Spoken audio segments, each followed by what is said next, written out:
supporting the Crusaders on the 24th of March. The Honourable David Cunliffe. Speaker, may I take the opportunity on this, my first contribution to the new Parliament, to congratulate you on your elevation to your chair and through you to Speaker Smith. May I also offer congratulations to the government for the election result as they begin their second and last term of this government.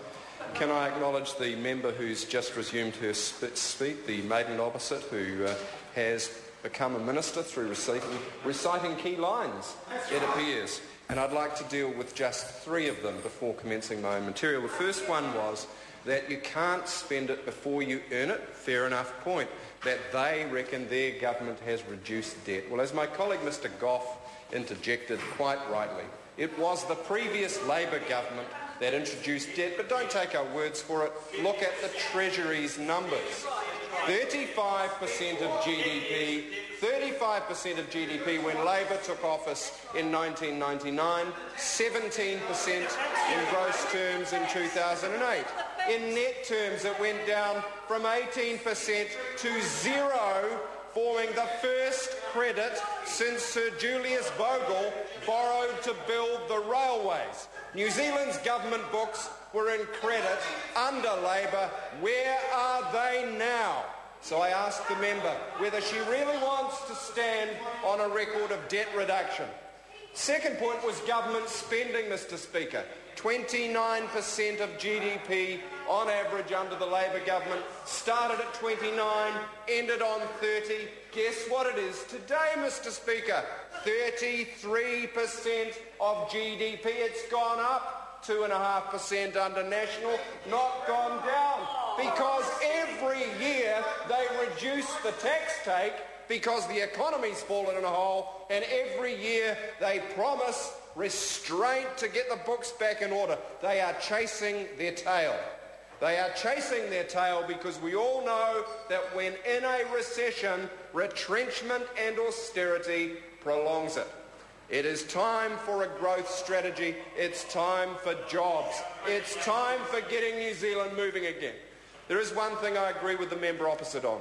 I do want to extend the condolences, the sympathy, the empathy of members on this side to the people of Canterbury. 10,000 earthquakes is an appalling thing to have lived through, and we do, I think, offer solidarity in respect of Canterbury. But I would say this, sir, that there's $25 billion to be invested in rebuilding that wonderful city, and it was my home province for many years too. But I tell you this, sir, that if we don't sort out the insurance situation down there, where insurers will not insure new build or new plant or new homes or new businesses, the recovery will not occur. And I commend my colleague Leanne Dalzell for leading the charge on the insurance fiasco. Where is the government? And more to the point, where are the government's books if Canterbury continues to subside into a policy liquefaction? Mr Speaker, the address and reply debate for people listening in or watching at home, this is the triannual free-for-all that goes on after the Governor-General gets the privilege of reading out the Prime Minister's speech from the throne. I have a huge amount of respect for General Sir Jerry Mataparai, the new Excellency Governor-General, but I have to say I felt a tad sorry for him, reading out on his first time in that chair what has to go down in history as the smallest, the shortest, the meanest and the most vacuous speech from the throne that this Parliament has ever had the misfortune to hear. There were no ideas, no new ideas. It was sure as hell Paul Goldsmith didn't write it. It would have gone to 1,000 pages. 1,000 pages from that member. I think John Key must have written it on the bus on the way to the office. What bus? You mean the limo? Oh, the limo on the way to the office. Good point. Yeah, no, he wouldn't be taking a bus. It was remarkable. Never in the history. Why was it so short, Mr Speaker? Mr Speaker, shortness, sometimes something to be admired, sir, but not in the case of this speech from the throne. Because, sir, it was short on achievement. Gone was the aspiration. Gone were the sunny uplands of the brighter future. Gone was the target of the first term of catching up with Australia. There was a 30% wage gap when they started. It's close to 40 today. It would be a joke if our young people weren't leaving in droves, if in 2011 we didn't have the highest net out-migration of New Zealanders in our history. If more people hadn't voted with their feet, if they hadn't told their children and their families and their workmates, I've been trying for years, I'm sick of it, I can't do it anymore, we've got to go. They've got to go because this government's got no ideas. A 120-point plan. If you've got 120 points of everything, let me tell you, members opposite, it is not a plan, it's a laundry list. Not a plan, it's a laundry list.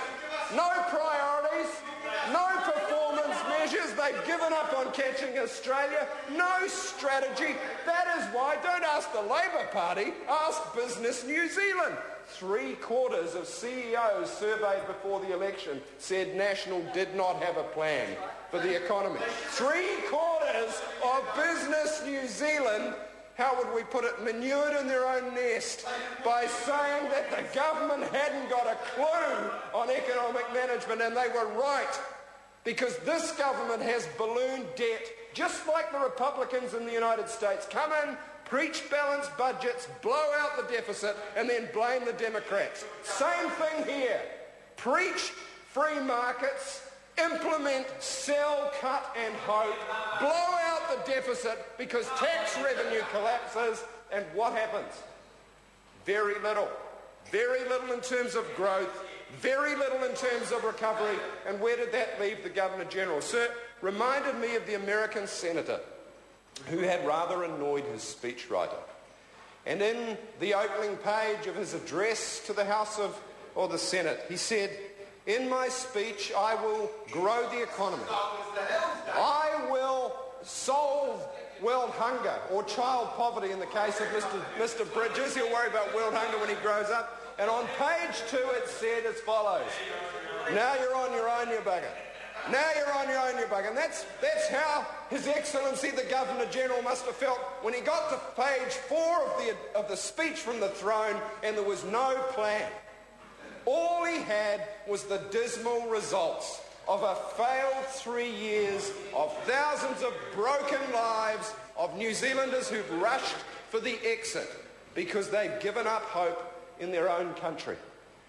Mr. Speaker, they say that oppositions don't win elections, governments lose them. Well, the government's on track to lose the next one, and Labour will be doing its little bit to help. And we'll be doing our bit to help in 2 ways, sir. Number one, by holding the government to account. We will not put up with rubber numbers. And here is today's latest rubber number from the Ministry for Economic Development. How much, Mr. Speaker, does the MED think tourism has given to the New Zealand economy in Rugby World Cup year? The answer, 320 million plus or minus 20%, according to their survey. Plus or minus 20%? They've invested hundreds of millions of dollars in the Rugby World Cup and they can't get the tourism spend to within 20%. Mr. Speaker, what is worse, figures out today from MED show the tourism spend was only 3% higher than the previous year, lower than the year before that, and lower than 2 years before that. In other words, the much vaunted Rugby World Cup, fun as it was, I loved it too, but it did absolutely nothing for our economy. Absolutely nothing for our economy. And if that is the government's idea of an economic plan, it proves what the opposition has been saying for the last 3 years. They are platitudes in search of a plan. Platitudes in search of a plan. Gimmicks in search of a strategy. And those ragtag members over there are here for one reason. It's not a very secure one. They are here on the coattails of John Key. Now, John Key is setting currently a record reduction in personal poll ratings. He's down 9% in 2 weeks. Down 9%. So the parrot opposite has got a problem because the members there, look, I feel sorry for the backbenchers. In the far rows of Mongolia or Bulgaria or whatever they call it up there in the back row, they are here because of Mr. Key's personal popularity. personal popularity. And they won't be here long because it doesn't look like it's going to last to the next election. Won't be here long, so nice to know you guys and have fun back on the farm. Have fun back on the farm. Sorry to interrupt. Order. I'm sorry to interrupt the honourable member. His time has expired. Call the Honourable Craig Foss. Thank you, Mr. Speaker. Thank you. And so says David.